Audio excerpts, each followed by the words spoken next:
munsi hari igihe umuntu ashobora kugiramo yenda ari umukristo rimwe na rimwe akagira mu bintu satana aho satana yamushyize mu mutego, aho satana mu by'ukuri ukibwira yuko ugeze ahantu heza ariko satana yaguteze.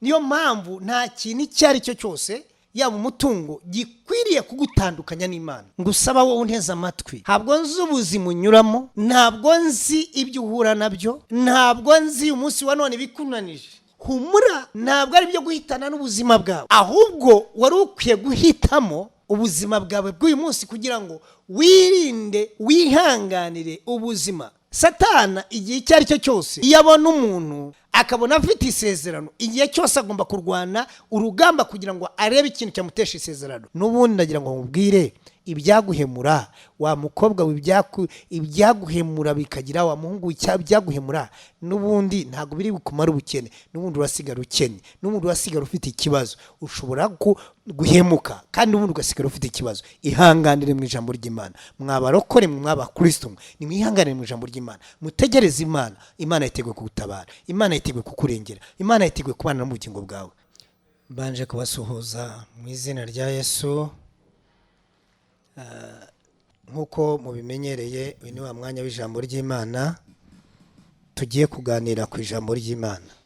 Imana rero baha umugisha wo turi kumwe. Reka muri aka kanya dusenge Imana, hanyuma tuganire ku ijambo ry'Imana. Mana yacu ishobora byose, data wa twese, uhoraho, ukiranuka, ugira ubuntu, ugira imbabazi, ndagushimira kuri Imana yacu twitaho kandi ifite umugambi mwiza ku bugingo bwacu, ku bugingo bw'abo waremye, ku itorero ryawe, ku banyarwanda, ku batuye isi. Uri Imana ifite umugambi mwiza kandi umugambi wawe ntabwo ujya uhinduka, kandi umugambi wawe mwiza nirwo rufatiro duhagararamo ibihe byose. Izina ryawe rishimwe Mana. Mana, uyu mwanya nciye bugufi ngusaba ngo uvugane n'umuntu uwo ari we wese uduteze amatwi, umuntu wese ukomeza gukurikirana, umuha umugisha kandi umugenderere. Urakoze Mwami, nanjye ndagusabye ngufashe ishobore kuvuga ibyo umpamagarira kuvuga. Urakoze Mana yacu, icyubahiro kibi cyawe, izina ryawe rishimwe. Sabye nizeye kubikoze mu izina rya Yesu, amen. Reka rero tuganire ku ijambo ry'Imana. Ndashaka gusoma amagambo ari mu gitabo cy'umuhanuzi Daniel, igice cya mbere, turahera ku murongo wa 5 tugeze ku murongo wa 16. Hanyuma turi busome Zaburi y'119 guhera ku murongo wa 4 kugeza ku murongo wa 13. Reka dusome. Imana ibahe umugisha aho muri abafite za Bibiliya, amagambo dufatanye kuyasoma kandi umwami araduha umugisha. Reka rero dusome. Nuko umwami abategekera igaburo ry'iminsi yose rivuye ku byo kurya by'umwami n'umusa wa vinyo umwami yayinywagaho, kandi ngo babarerere imyaka 3 nishira babone guhagarara imbere y'umwami. Muri abo bana b'Abayuda harimo Danieli na Hananiya na Mishayeli na Azariya. Nuko uwo mutware w'inkone abahimba amazina. Danieli amwita Berushazari, na Hananiya amwita Sadraka, na Mishayeli amwita Meshaki, na Azariya amwita Abedinego.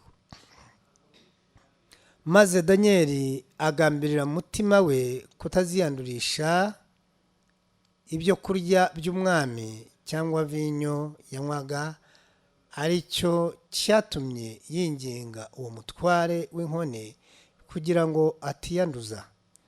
Kandi Imana yari yatumye Danieli atona ku mutware w'inkone agakundwa nawe. Nuko umutware w'inkone abwira Danieli ati, ndatinya umwami databuja wabategekeye ibyo muzarya n'ibyo muzanywa, kuko nasanga munanutse mudahwanye n'abandi basore mungana, muzaba mushyize mu kaga gatera umwami kunca igihanga. Nuko Daniel ahera ko abwira igisonga cyari cyategetswe n'umutware w'inkone kurera Daniel na Hananiya na Mishayeli na Azariya ati, ndakwinginze gerageza abagaragu bawe iminsi 10, baduhe ibishyimbo aba ari byo turya n'amazi yo kunywa, uzabone gusuzuma mu maso hacu n'abandi basore barya ku byo kurya by'umwami. Uko uzabibona aba ariko uzagenza abagaragu bawe. Nuko abyumvise atyo yemera kubagerageza iminsi 10.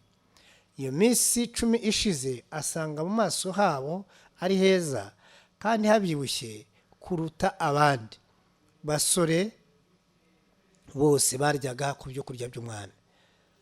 Uko niko igisonga kibakura kuri bya byo kurya byabo na vinyo bari bakwiriye kunywa, akajya baha ibishyimbo. Maze abo basore uko ari 4 Imana ibaha kujijuka no kuba abahanga mu byo bigishwa no mu by'ubwenge. Ariko Daniel yagiraga ubwenge bwo kumenya ibyerekanwe byose no gusobanura inzozi. Yesu ashimwe cyane. Reka dusome muri Zaburi 119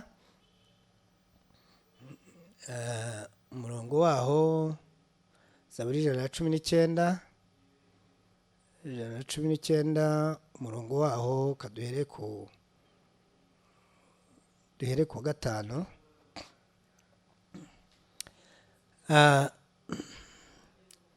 Reka dusome amagambo. Icyama inzira zanjye zigakomerera kwitondera amategeko wandikishije, ubwo nzita ku byo wategetse byose, nibwo ntazakorwa n'isoni.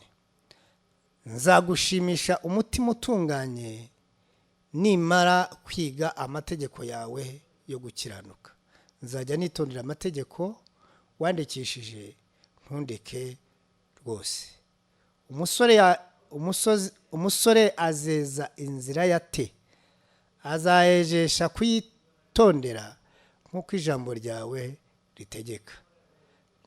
Nagushakishije umutima wose, ntukunde konyoba ngo ndeke ibyo wategetse. Nabikije ijambo ryawe mu mutima wanjye kugira ngo ntagucumuraho. Uwiteka uri guhimbazwa, ujye unyigisha amategeko wandikishije. Yakoze Imana ibahe umugisha. Reka rero tuganire kuri aya magambo. Umwami Imana abiteho kandi abagirire neza. Ndagira ngo tuganire kuri aya magambo dukurikije ku rugero, dushingiye ku rugero rwa Daniel. Daniel muri ibi bihe bari mu bihe bitaboroheye, mu bihe by'ubunyage. Bari mu bihe buryo umuntu w'umunyage cyangwa se umuntu w'impunzi ni umuntu uba ukeneye ibintu bimufasha mu rwego rwo hejuru. Ngo bamaze kunyagwa baratoranyijwe batwarwa ku mwami. Ariko bamaze gutwarwa ku mwami, ngo bagezeyo bari abantu batoranyijwe kandi bagiye gukorera ubwami, kandi bagomba kwishimira aho bageze. Ariko ngo agezeyo Daniel, ngo habaho ikintu cyo kuvuga ngo bajye barya ibyo kurya by'umwami aryaho ndetse na vinyo.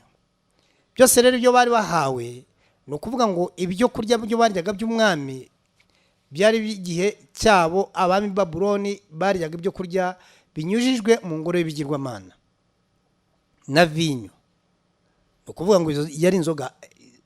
Daniel ngo barangije babona yuko kubirya bizaba bibatandukanyije n'ibyo bizeraga, bizaba bitandukanyije n'Imana yabo. Ariko ngo Daniel na bagenzi be bahitamo kutiyandurisha ibyo kurya by'i Babuloni, kuko bari bazi ko umunsi babiriyeho nibabirya bazaba bamaze kwandura, ndetse bibateye gutandukana n'Imana no kusigara batakishimirwa n'Imana yabo. Ndagira ngo unyumve neza, urwego bari bahawe rwari urwego rukomeye, rwari urwego aho umuntu avuga ati ahangaha rwose ngeze mu bushyuhe, ngeze mu buryohe, ngeze aho ibintu binejeje. Ariko nubwo byari bimeze bityo, bo babonaga yuko gutandukana n'Imana yabo nubwo mu bundi buryo abantu babonaga ari amahirwe, ariko bo cyari ikizira kuri bo, kandi cyari ikintu kibatandukanya n'Imana. Ibi bivuga iki?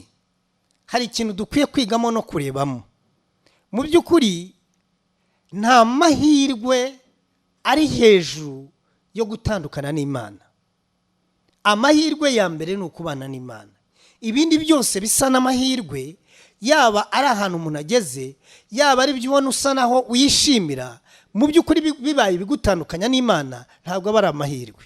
Daniel nuko yabonaga yuko ikintu icyo ari cyo cyose cyagutandukanya n'Imana ntabwo yaba ari amahirwe, ahubwo yaba ari imikorere ya Satani.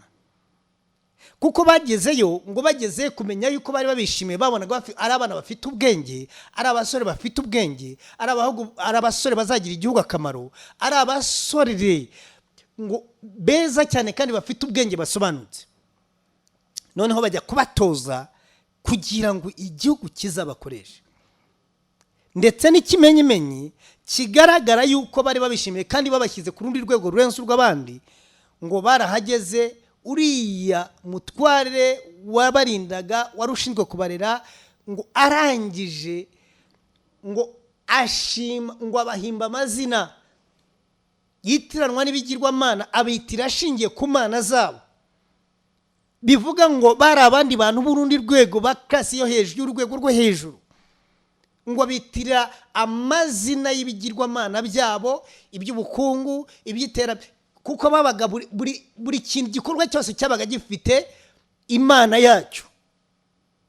Ariko ngo arangije abahimba ayo mazina, birangiye ngo babona yuko ahubwo baguye mu mutego wa Satana, atari amahirwe, ahubwo Satana arimo kurwana kugira ngo bashyikire. Ibyo ndashaka kugira ngo mbigeranye na mu buzima bwacu bw'uyu munsi. Uyu munsi hari igihe umuntu ashobora kugiramo, yenda ari umukristo, rimwe na rimwe akagira mu bintu Satana, aho Satana yamushyize mu mutego, aho Satana mu by'ukuri ukibwira yuko ugeze ahantu heza, ariko Satana yaguteze. Niyo mpamvu nta kintu icyo ari cyo cyose, yaba umutungo, gikwiriye kugutandukanya n'Imana. Aba bagabo, aba basore ngo babonye yuko nta kintu bakwiye kwiyandurisha, babonye yuko nta mahirwe arenze kubaha Imana. Amahirwe ya mbere ni ukubaha Imana. Dawidi ni wavuze muri Zaburi ya 32, aravuga ngo hahirwa umuntu wababariwe ibyaha bye, ibicumuro bye bigatwikirwa. Dawidi nubwo yari umwami, Dawidi nubwo yari umuntu ufite umutungo, Dawidi nubwo yari umuntu ukomeye w'umunyacyubahiro, ntabwo yabonye yuko hari ikindi gifite agaciro. Yabonye yuko agaciro ka mbere ari ukubabarirwa ibyaha. Niyo mpamvu nongera kukubwira, nshuti yanjye, nta mahirwe arenze kubaha Imana. Ntihazagire icyo ushukishwa kirenze kubaha Imana. Daniel igeze mu bice bya 11 umurongo wa 32 niho wavuze ngo hahirwa umuntu uwo ari we wese, umuntu wihangana. Reka masomo umurongo. Daniel avuga aya magambo, aravuga ngo abaca mu isezerano azabashyekenga, azababayobesha kubashyekenga, ariko abantu bazi Imana yabo bazakomera bakore iby'ubutwari. Urumva Daniel aha yarazi yuko iteka ryose mu buzima turimo uyu munsi, umuntu uzi Imana wese akihangana, akihanganira ubuzima anyuramo, akihanganira ibimugoye, akihanganira ubuzima ubwo ari bwose akabaza Imana, abo yaravuze ngo bazakomera bakora iby'ubutwari. Daniel yanze kwiyandurisha imibereho, yanze ko imibereho imutesha Imana yizeye, akomera ku byo yizeye, akomera ku byo yiringira. Nubwo yarahuye n'ubuzima bugaragara nk'ako bumuhinyuza, ariko yabonye burya imibereho ishobora kuba mibi umunsi umwe, ariko bwacyo ibintu bigahinduka. Umuntu w'Imana akwiye kureba yuko ubuzima arimo atari bwo azahoramo. Daniel niko babibonaga, aravuga ngo uko byamera uko ariko kose ntabwo nshobora guca mu isezerano ry'Uwiteka, ntabwo nziyandurisha ibintu kubera imibereho ndimo, ntabwo nziyanduza ngo nta kazi isezerano ry'Imana yanjye, ahubwo ngomba kuryihanganira. Niyo mpamvu ngusaba wowe unteze amatwi, ntabwo nzi ubuzima unyuramo, ntabwo nzi ibyo uhura nabyo, ntabwo nzi umunsi wa none bikunanije. Humura, ntabwo ari byo guhitana n'ubuzima bwawe, ahubwo wari ukwiye guhitamo ubuzima bwawe bw'uyu munsi kugira ngo wirinde, wihanganire ubuzima. Satana igihe icyo ari cyo cyose, iyo abona umuntu akabona afite isezerano, igihe cyose agomba kurwana urugamba kugira ngo arebe ikintu cyamutesha isezerano. Ni nayo mpamvu aba basore bahuye n'iki kibazo. Ntabwo nzi ubuzima urimo uyu munsi, ariko wirinde kwiyanduza kubera igihe cyurimo. Wirinde ikintu gituma utakaza ijambo ry'Imana kubera yuko ubona ibihe bigukomereye. Dufite urugero, ahubwo mu byo uhura nabyo ibyo ari byo byose uhitemo neza. Ahubwo mu byo uhura nabyo ibyo ari byo byose uhitemo neza. Wicika intege nubwo ubona hari ibibazo, hari ibihe bikomeye. Ukwiriye guhitamo kuri kukugeza ejo hawe heza. Daniel na Sheduraka na bagenzi baba ngaba, iyo baza kwiyandurisha, yenda bajya kugwa no mu makosa, yenda bagakora n'ibidakwiriye, ariko kwihangana byabo kwabo byatumye bategurire ejo habo heza. Umuntu unanirwa kwihangana burya aba yishe ejo heza, ejo heza. Yesu ahabwa icyubahiro. Shuti muvandimwe, niyo mpamvu uyu mwanditsi wa Zaburi yaranditse aravuga ngo Mana unyigishe, ume kugendera mu mategeko yawe. Ndetse aravuga ngo umusore azeza inzira zate, azazezesha kwitondera amategeko y'Uwiteka. Umusore azategura ejo heza ate, azahategurira kwitondera amategeko ye y'Imana. Bivuga ngo dukwiriye guhitamo neza. Niba utegura ejo hawe heza, ijambo ry'Imana igihe icyo ari cyo cyose ridutegeka kwirinda, ridutegeka kwihangana kugira ngo tuzagire iherezo ryiza. Iherezo mvuga ryiza ntabwo ari iherezo ryo kuzabona ubugingo gusa, nabwo burahari. Ubugingo ni ikizakurikira, ubugingo buhoraho ni ikizakurikira ubu buzima bwo turimo. Ariko no kuri iyi si umuntu wihanganye, Abanyarwanda bagira umugani uvuga ngo umuntu wihanganye akamishashi. Wa musore we, wa mukobwa we, wa mama we, wa mugabo we, ubuzima unyuramo ntago mbuzi, ariko ntibuguteshure, ahubwo wihanganire ibyo unyuramo. Niba uri umukristo, wirinde hatakiri ikiguteshura ku ijambo ry'Imana, ihanganirije ku ijambo ry'Imana. Wari ufite ikibazo kirenze icya Daniel, wari ugeze ibwami, abo nageze avuga ati aha birashyushye. Noneho uyu munsi nagira ngo bamwe iyo ugeze aho ubona bishyushye, aho ugeze ubona ukavuga uti ahangaha rwose ibintu bigiye kugenda neza, bamwe ntibabyihanganira. Ariko Daniel yarabyihanganiye, yageze nubwo byari bigeze aho abona ko ibintu bishyushye, aravuga ati ntabwo nzahemukira Imana yanjye, ntabwo nzatatira igihango cy'isezerano ry'Imana yanjye, ntabwo nzigera mbivamo, kandi kwihangana kwa Daniel na bagenzi be nibyo byabateguriye ejo habo heza, nibyo byabateguriye destination yabo, nibyo byabateguriye ubuzima bwabo bw'imbere. Umuntu wari we wese unaniye kwihanganira ibihe byarimo abayishe ejo heza. Ngira ngo hari ingero dufite zitandukanye. Umunyeshuri atihanganiye imintu wahura nayo mu ishuri ntabwo yabona diploma. Diploma y'umuntu ayibonye ababonye umutungo. Umuntu wari wese n'umucuruzi agira igishoro yemera kukigomwa. Ndagira ngo mbabwire muri ubu buzima hari ibyo duhura nabyo, ariko tukagira ibindi twemera kureka kugira ngo tuzagire dutegure ejo hacu heza. Ubuzima unyuramo uyu munsi wa none nibugutesha umurongo, nibugutesha ijambo ry'Imana wa murokorewe, wa mukristo nutakazi, nutatira igihango cy'ijambo ry'Imana, ahubwo wizera Imana, wihanganire mu ijambo ry'Imana kugira ngo Umwami Imana akugirire neza. Iyo umuntu ari muri ibi bihe biba bivuga ngo abagomba kwihangana, abagomba guhitamo, abagomba guhitamo.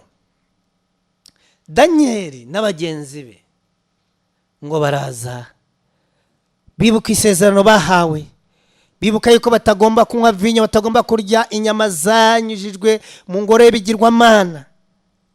Kandi rwose bari bageze mu gihe cyo bumva nabo bari babisonze bashaka kubirya, ariko bibuka yuko nibabirya bari babishe isezerano ry'Imana yabo, ngo bemera kwigomwa inyama, bemera kwigomwa vinyo. Nubwo byari byiza, ariko byabatandukanyaga n'isezerano ry'Imana, byabatandukanyaga n'Imana yabo. Yewe nshuti yanjye, hari ibyo ukwiye kwigomwa, wemera uhitemo. Wa murokore wemera uhitemo ejo hawe heza. Wirinde bikugarukiriza mu rugendo, wirinde bikwicira ejo hawe heza. Mwarubyiruko mwe muneza amatwi, munanirwa kwihangana, abakobwa bananirwa kwihangana, abasore bananirwa kwihangana. Wajya kubona ukabona atangiye gukora ibintu bitari byiza, ariko uyu munsi hitamo inzira y'ibyiza, uhitemo inzira y'ibyiza. Daniel ahitamo, aravuga ngo ndahitamo kutiyandurisha Imana yanjye. Icyo nzi Imana yanjye nuko izandwanirira, icyo nzi Imana yanjye nuko itazandeka, icyo nzi Imana yanjye nuko ariyo kwizerwa. Icyo nzi nubwo ndi mu buzima bunkanda, nubwo ndi mu bihe bitanyoroheye, nubwo ndi mu bihe binduhije, ariko ngomba guhitamo Imana yanjye. Ntabwo nzatatira igihango cy'isezerano yateguye ejo heza. Hari icyo ugomba kureka, hari icyo ugomba kwigomwa, hari uguhitamo kwiza.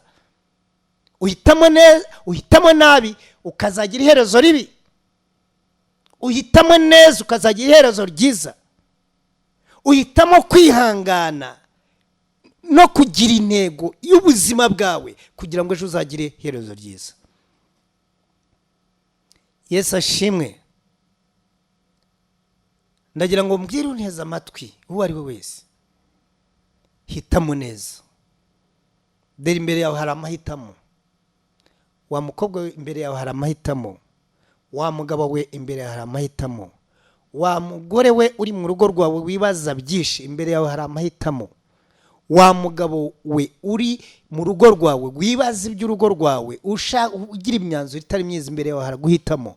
Hitamo neza, ntuhitemo nabi, ntuhitemo bigendanye n'ikibazo ufite, ahubwo hitamo kuri niko kuzagukiza. Hitamo kuri ko kwihanganira urugo rwawe niko kuzagukiza. Hitamo kuri ko kwihanganira urugo rwawe niko kuzagukiza. Wigamburuzwa n'ibihe, wigamburuzwa n'ibihe, wa mugore we, wa mugabo, wa musore, wa mukobwa we, wigamburuzwa n'ibihe, wigamburuzwa n'imyaka, wigamburuzwa n'ibirimo kukunaniza, wigamburuzwa n'ubushomeri, ngo nurangiza ufata imyanzuro mibi, imyanzuro idakwiriye ariko itewe n'ibihe. Daniel n'abagenzi be bagambira kutiyandurisha ibyo barya, bagambira kutiyandurishwa n'igihe.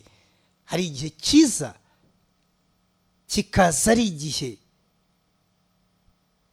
abandi bakaba babona ari amanywa, wowe ukabona ari ijoro, bitewe n'ikibazo urimo, bitewe n'akagahuye nako, bitewe n'ubushomeri ufite, bitewe muri iki gihe hari n'imyenda hari n'amakredi ya banka, ugasanga umuntu yarwaye puresha, ugasanga umuntu yahuye n'ikibazo. Ariko ndagira ngo nkubwire, ntugamburuzwe n'igihe ugezemo, nta joro ridacya.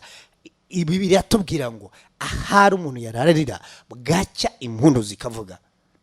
Nta kiriho kitabayeho. Bibiliya ivuga ngo nta kigeragezo kitari ikigeragezo rusange. Niba waburaye, ndagira ngo nkubwire ngo ntabwo ari wowe wenyine waburaye.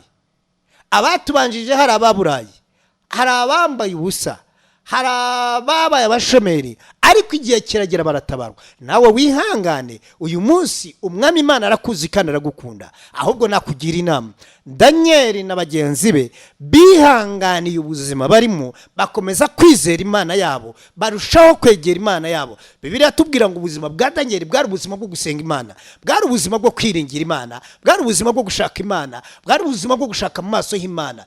N'ubwo yahuraga n'ibibazo, ahubwo yarushaga gushaka Imana. Hari abantu bahura n'ibibazo ari n'abakristo, ahubwo bakarushaho kujya kure y'Imana. Ntujye kure y'Imana, ahubwo rushaho kwegera Imana.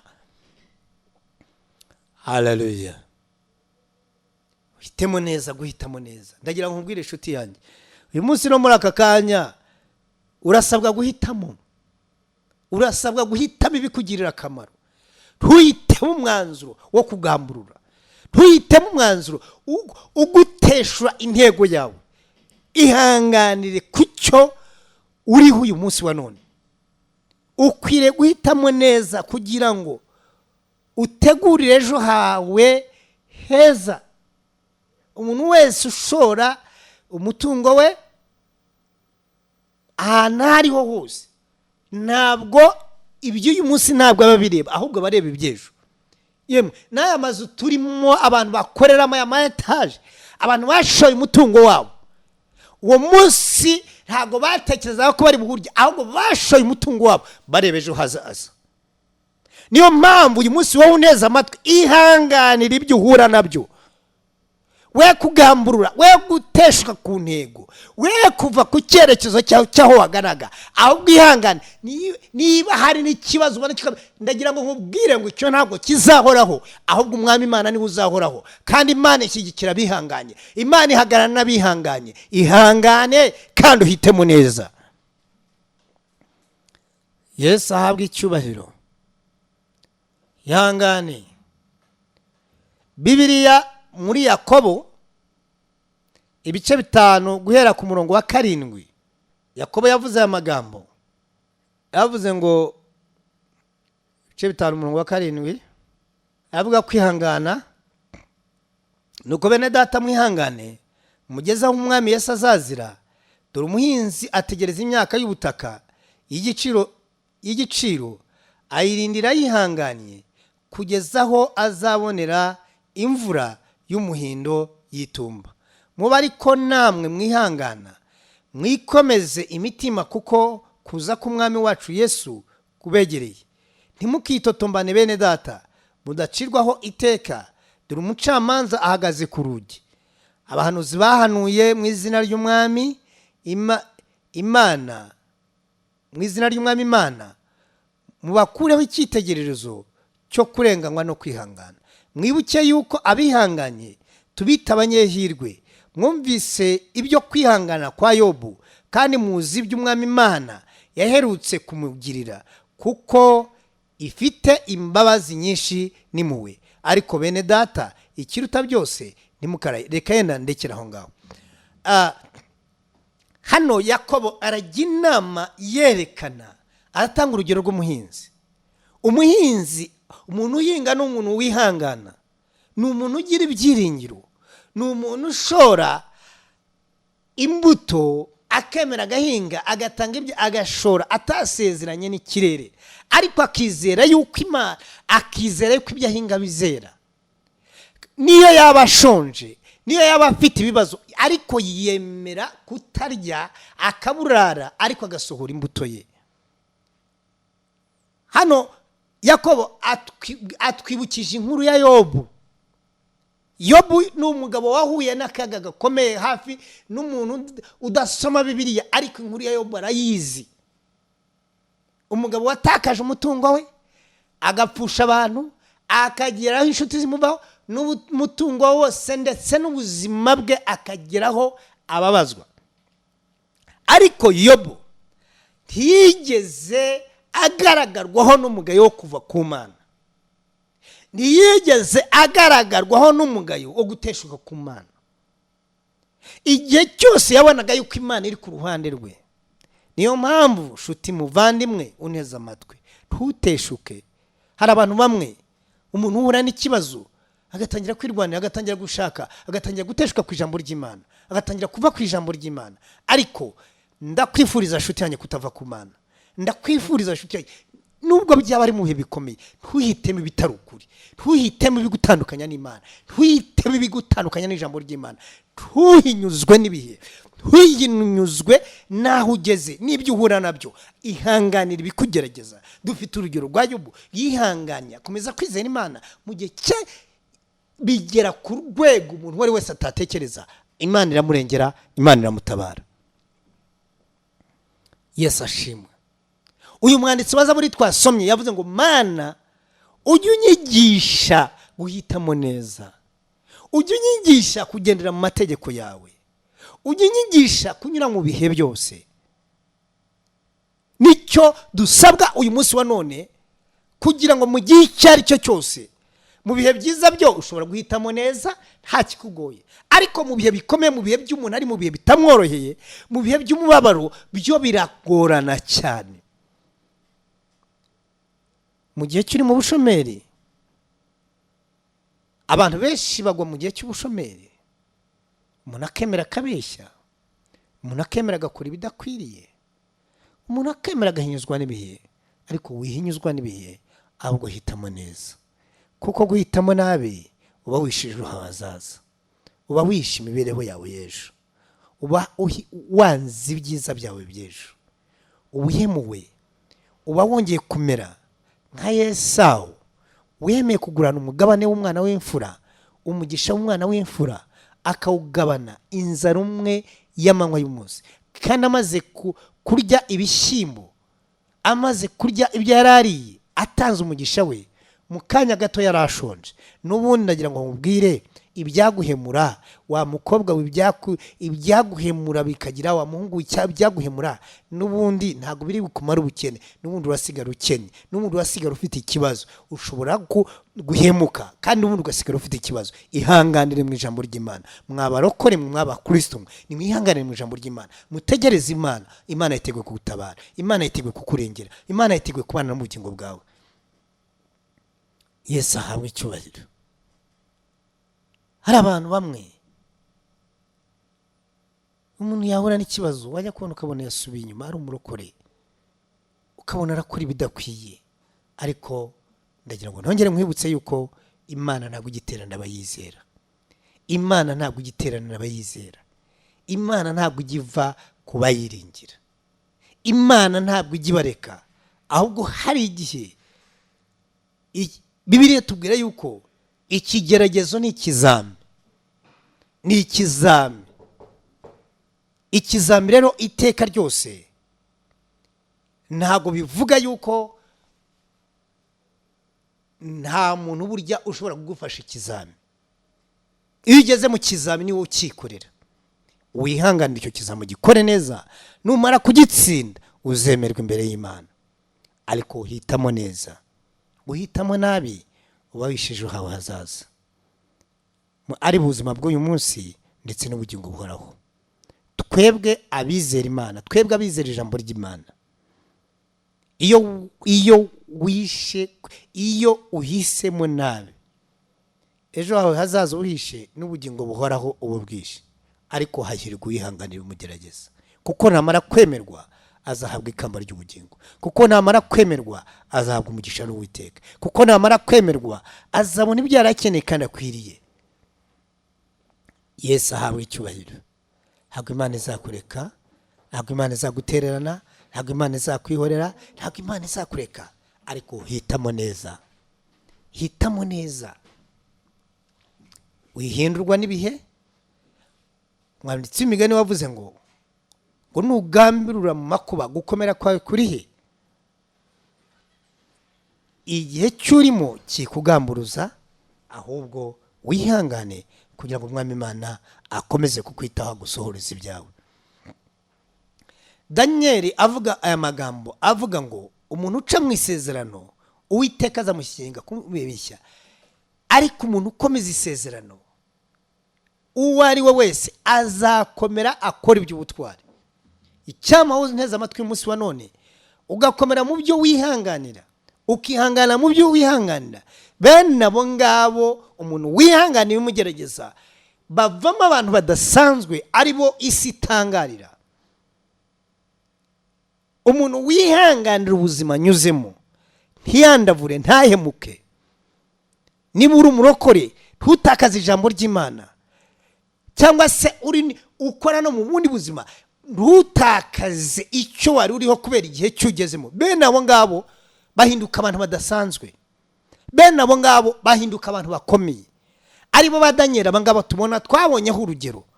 Bene abo ngabo baba abantu bageraho bifuzwa, aba bantu benshi bageze aho bifuzwa, abo ubona ntago baba baranyuze mu bintu byoroshye.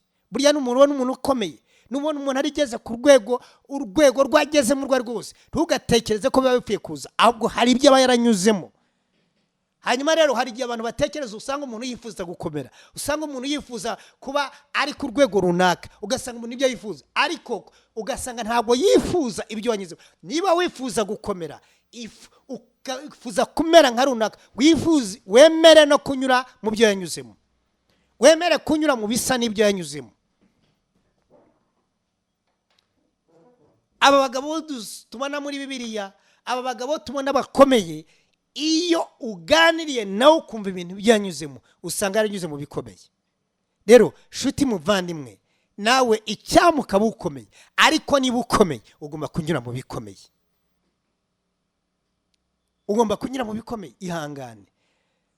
Ndabwira abakristo shuti z'umusaraba, mbifurije kwihangana, wihanganire mu ijambo ry'Imana. Imana iza gusohoza ibyo gusezeranije. Nongere mbabwire ngo umuntu wari wese isezerano ry'Imana, ufite isezerano ry'Imana, isezerano ry'Imana iyo ryasohotse haba hasohotse intambara nyinshi. Isezerano ry'Imana iyo ryabayeho, iyo ryavuzwe, Imana rivuze ku muntu w'Imana, Satana nawe ashora urugamba. Iyo ashoye urugamba, Satani yashoye urugamba, ndagira ngo wongere kumva yuko ugomba kururwana. Rwanira isezerano ryawe. Mwaba Kristo mwe mwitakaza icyerekezo, wikwirengagiza ibyo Imana yagusezeranyije, wiwana intambara ngo utekereze ko Imana yakubeshye. Imana ntabwo ari inyabinyoma, ahubwo Imana yo igihe cyose iba yiteguye gusohoza isezerano ryayo. Yesu ashimwe. Imana irahari kandi Imana iracyari yayindi, yo ntabwo igihinduka, ntabwo ihindurwa n'ibihe. Ibyo yavuze rabisohoza. Ariko hahirwa uwihangana akagera ku by'Imana yamusezeranije. Hahirwa uwihangana akihanganira iby'Imana yamusezeranije. Imana yacu niyo kwizerwa, ni Imana isohoza ibyo yasezeranije. Barokore, mwihanganire ibihe munyuramo. Bantu b'Imana, mwihanganire ibyo bihe byo munyuramo. Wirinde guhemuka, wirinde gutakaza intego, wirinde gutakaza intego yawe yikomeze, wirinde gutakaza icyerekezo cy'ubuzima bwawe. Imana yo mu ijuru ibaha umugisha. Daniel na bagenzi be ngo birinda kwiyandurisha ibyaha, birinda kwiyandurisha ibintu byagomba kubatesha isezerano ryabo, ahubwo bakomeza kwizera Imana, kandi Imana ikomeza kubana nabo no kubagirira neza. Umwami Imana abaha umugisha kandi abiteho. Reka dusenge Imana kandi dusengere umuntu wari wese uteze amatwi. Ndagira ngo niba uri mu bihe bikugoye, ureke tugusengere, kadusengere. Niba bikugoye, ushobora kuba ugowe n'uburwayi, ushobora kuba uri mu bushomeri, ushobora kuba uri mu bihe bitakoroheye, ndagira ngo uzamure kwizera kwawe. Imana yacu niyo kwizerwa kandi niyo kwiringirwa. Reka dusenge Imana. Imana Data wa twese ihoraho, Mana uri Imana y'amasezerano, uri Imana idahana abakwizera. Mwami ndagusabye umuntu wese unteze amatwi, Mana uri mu bihe bitamworoheye, ndagusabye ngo umugirire imbabazi, ndagusabye ngo umubabarire, ndagusabye ngo umutabare. Mana hari abantu bacitse intege, hari abantu bari mu bihe bitaboroheye, ndagusabye ngo basange ubagenderere kandi ubahe gukomera. mu izina rya Yesu bambike imbaraga Mana, imbaraga yawe ibe ku bugingo bwawe, ukuboko kwawe kubabeho kandi uhuhejeshe amaso yabo, bibuke yuko utabataye, bamenye kuri mu ruhande rwabo, bamenye kubitayeho, bamenye yuko witaye ku bugingo bwabo mu izina rya Yesu. Ndagira ngo niba urwaye wizere yuko Imana muri aka kanya Imana igiye kubohora. Mana ishobora byose, ndagusabye ngo ubohore umuntu wese, yaba urwaye, yaba uri mu gihe cy'ubushomeri, yaba uri mu bihe bitandukanye, ubasange Mana ubarengere mu izina rya Yesu. Ndavunagura imbaraga zose z'uburwayi, ndirukana ikintu cyose kibangamiye umuntu wese uneza amatwi, ndirukana imigambi yose ya Satani, ndakubita hasi imikorere yose y'ikuzimu, ndavunagura imbaraga yose inaniza ubugingo bw'umuntu, ndakubita hasi imikorere yose y'abazimu mu izina rya Yesu. Mana agaragaza imbaraga yawe, Mana barengere, Mana bafashe, Mana batabare, Mana marengere. Urakoze Mwami, ni mu izina rya Yesu dusabiye, amen. Ndagira ngo muri aka kanya niba ushaka kwiyakirira Yesu kugira ngo abe umwami w'ubugingo bwawe, ukaba utarakijijwe, ndakugira inama ko wakwakira Yesu, ndakugira inama ko washyira ubugingo bwawe mu maboko ya Yesu, kugira ngo Yesu akugire neza, kugira ngo Yesu agutabare, kugira ngo Yesu akomeze kugendana nawe, kugira ngo Yesu akurengere mu bayarengeye. Imana yo mwijuru kugire neza. Niba ukene, niba utari wakira Yesu, ndakugira inama yo kwakira Yesu, ndakugira inama yo kwegurira ubugingo bwawe Yesu. Ndagira ngo niba ufashe uwo mwanzuro, subira muri aya magambo, vuga uti Mwami Yesu, ndi imbere yawe muri aka kanya, nkweguriye ubugingo bwanjye, umbabarire ibyaha byanjye, ibyo nagucumuyeho byose. Mwami Yesu, ubugingo bwanjye ndabukweguriye, nanze Satana n'ibi byose, nanze imihango ye yose, nanze ibyaha nkoreshaga, nkweguriye ubugingo bwanjye Mana. Mwami Yesu, ya maraso yamenetse ku musaraba, ndasabye kugira ngo anyuhagire anyeze. Mwami Yesu, ndasaba kugira ngo nyoborwe n'umwuka wera, unyize gutegekwa n'icyaha, unyize gutegekwa n'imbaraga z'abadayimoni, hagume kugendera mu ijambo ryawe. Urakoze Mwami, ni mu izina rya Yesu. Reka ngusengere. Mwami Imana yacu ishobora byose, umuntu uwo ari we wese ukweguriye ubugingo, umuntu uwo ari we wese ukwizera, umuhe umugisha, umugenderere kandi umwigaragarize. Bafashe Mana, bahe gutsinda icyaha na Satani, kandi bahe gutsinda imbaraga yose ibananiza, ibasubiza inyuma. Ubagenderere, ubababarire ibyaha byabo kandi ubagirire imbabazi. Urakoze Mana yacu, dusabye twizeye ko ubikoze, ni mu izina rya Yesu, amen. Mana ibaho umugisha, murakoze cyane. Yesu abagirire neza.